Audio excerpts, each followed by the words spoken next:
John stays there, and we'll have next, we have John Lewis from Channel 4. Big applause for John. Want to sit. So we heard Sit about the D2C, we heard about view on telco, now we hear the view of Channel 4. So.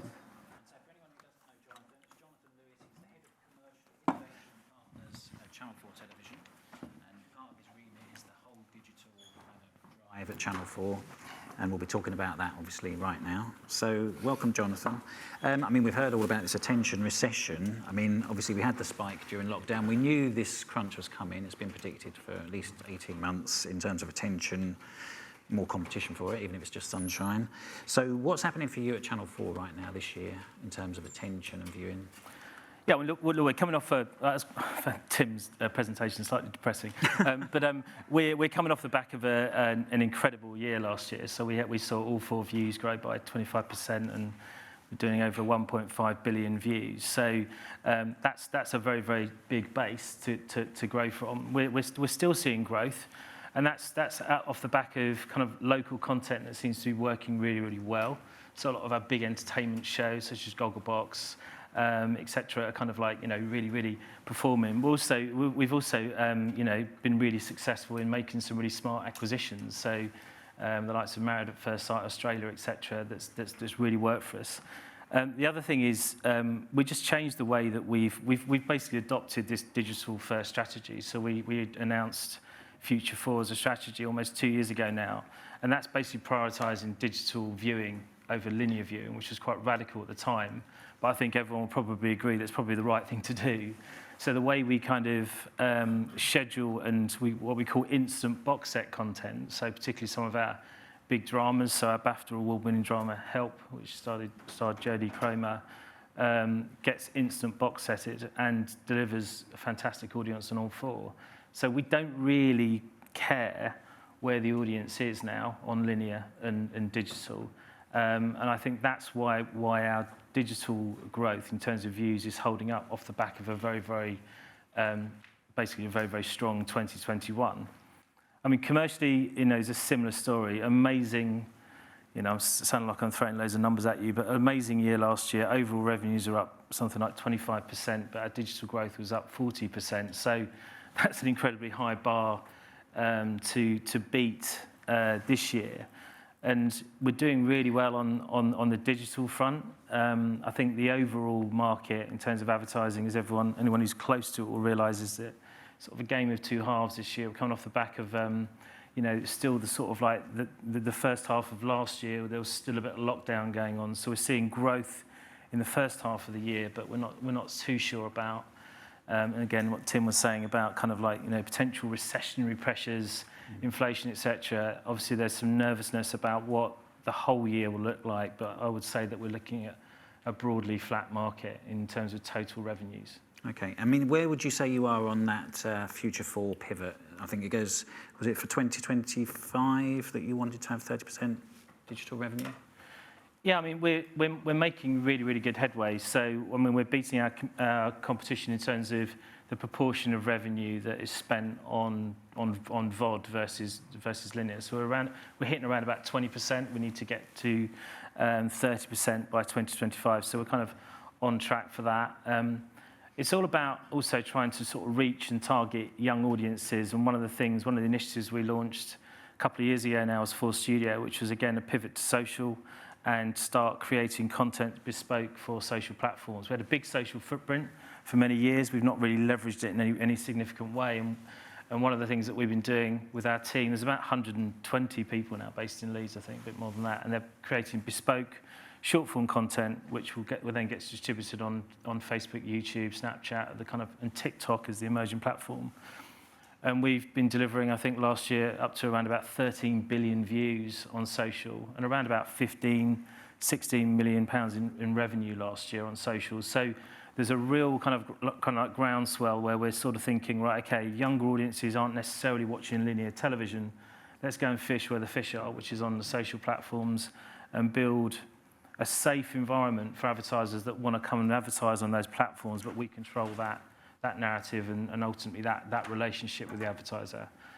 So that's been really exciting. We launched a a social branded entertainment business, just under 2 years ago, which is now flying, competing against the likes of Labbook, Vice, Jungle Creations, that kind of thing. So yeah, I think we're making good progress. But again, every year you get into it's another challenge. So we'll see. I mean, that short form content, do you think that only really lives in social, or is there space for it on all four as well? I mean, we experimented with short form quite some time ago. I mean, I've been at Channel 4 many years now, and we had a short form strategy on all four. It just didn't seem to gain traction, I think. And it's interesting, actually. I mean, I'm sure we'll get on to talk about it briefly. It feels like there is an appetite for longer form content on social as well.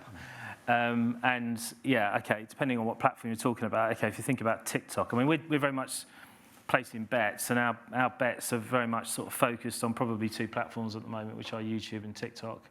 And TikTok is very much going to be the home for bespoke short-form content that's specific to that audience, that's a bit cheeky, that's maybe comedy-focused, that's irreverent, that kind of appeals to that audience.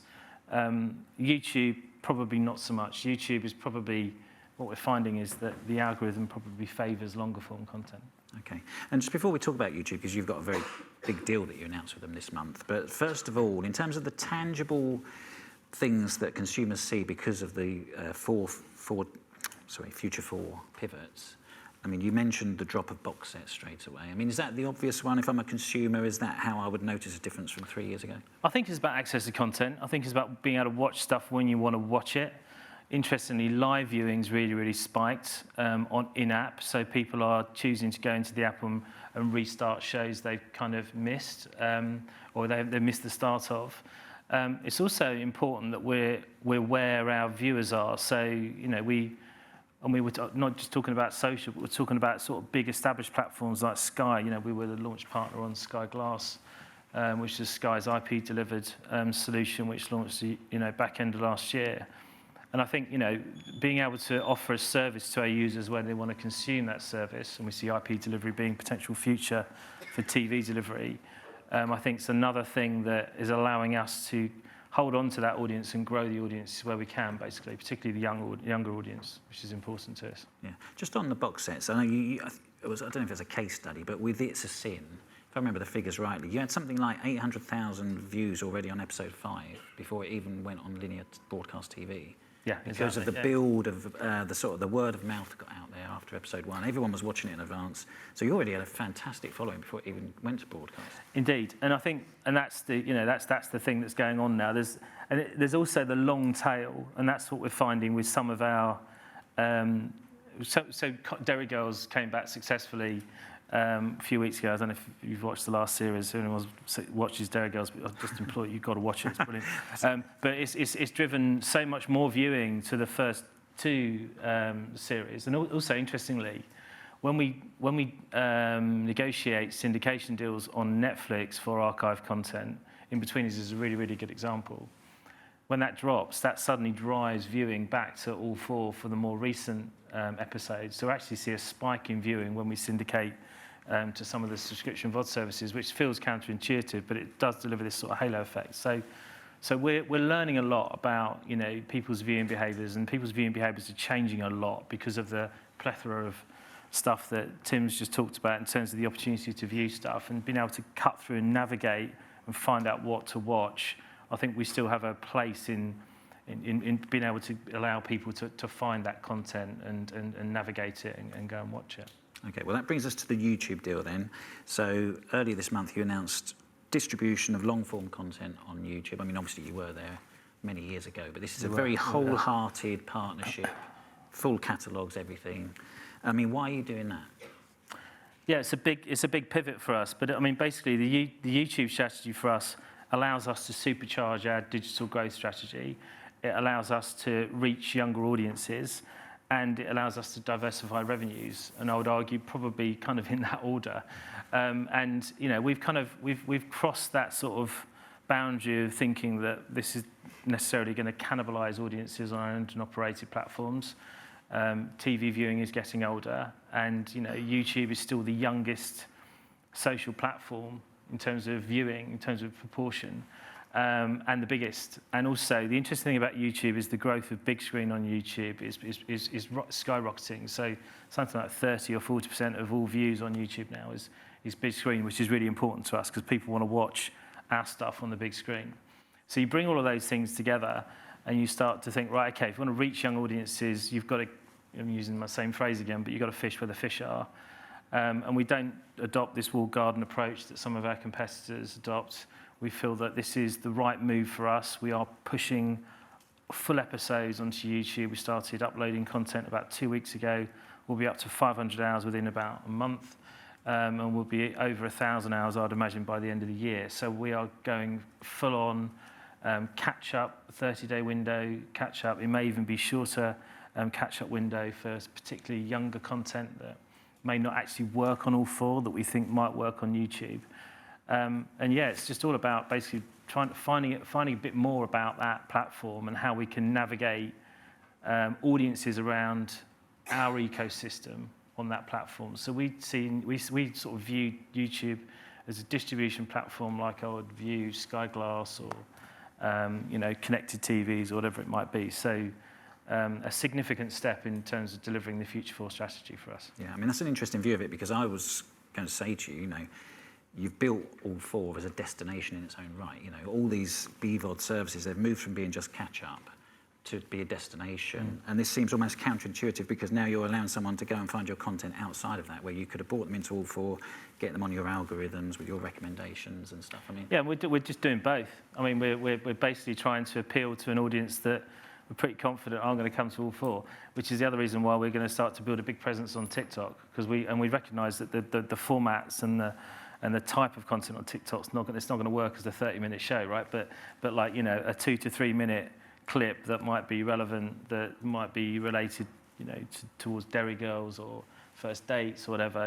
Absolutely, we need to be on that platform, and we need to be talking to that audience, because that audience, those 16 to 24-year-olds need to have a empathy and a sense of Channel 4 as a brand, and they're not necessarily going to get that if we just basically sit within our walled garden and expect them to come to us. Yeah, and that branding is important, isn't it? I mean, being in front of people even when they're just very young, get that brand out there. Yes, absolutely. I mean, I've got a 13-year-old and a 17-year-old, and they watch content in very, very different ways. The 13-year-old's on TikTok and constantly, and the 17-year-old's starting to watch all four because I'm a maker. But she's still consuming a hell of a lot of her video and content on YouTube, and that's the sort of audience that we're talking about in terms of how we engage them meaningfully. Okay, now I've got a few more questions, but have we got any questions from the audience at this point? Because we've got a little bit of time, and it's a great moment to get Jonathan. You can nail him for another 5 minutes if you want. So I'll ask mine, but keep thinking. So just on the advertising sales model, this is Channel 4 sell on Yes. content that's on YouTube. Yeah, that's important to us. I mean, it's really important that we have what we call sales sovereignty in terms of owning that relationship with the advertiser. We've got a 250-strong advertising sales team back at Horseferry Road. We've been kicked out, actually, because we're refurbing it. But anyway, they're around and about. So having that relationship with the advertiser and the client is important. And look, we've got great relationships with clients and advertisers. So being able to offer a reach extender to younger audiences off-platform through sponsorship, advertising sales, or even an extension of our Force Studio proposition, which is great, right? So we can create content with you with Force Studio, we can put it on YouTube, and then you can buy advertising directly targeting that content. And the thing is, when you're buying advertising from YouTube sales team, they can't offer direct targeting against content. So we do have a quite interesting kind of USP that we can offer advertisers, which is, I think, quite compelling. Okay, and presumably now you can offer quite easily the unified audience of all four plus YouTube. Well, and that's I'm not going to jump the gun and say, yeah, we can offer that straight out of the box today. I mean, I think that's kind of ultimately where that takes us. But look, we've only just started this. Alex announced the deal a couple of weeks ago. We're starting to build a commercial team. We're learning, but that's the ultimate goal, yeah. Yeah, okay. Any questions? Okay, there's a hand up at the back now. Marianne Halford from Altman Solon. I think the Channel 4 deal is really interesting, and congrats on making that happen.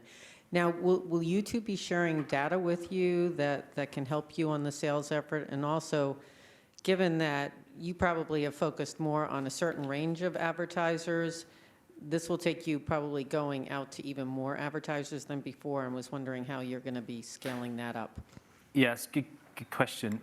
In terms of the advertiser question, that's one of the reasons why we pivoted into the brand and entertainment space for Force Studio in terms of creating content for brands, because we're working with a bunch of brands that would never have come near us from a kind of linear, traditional perspective.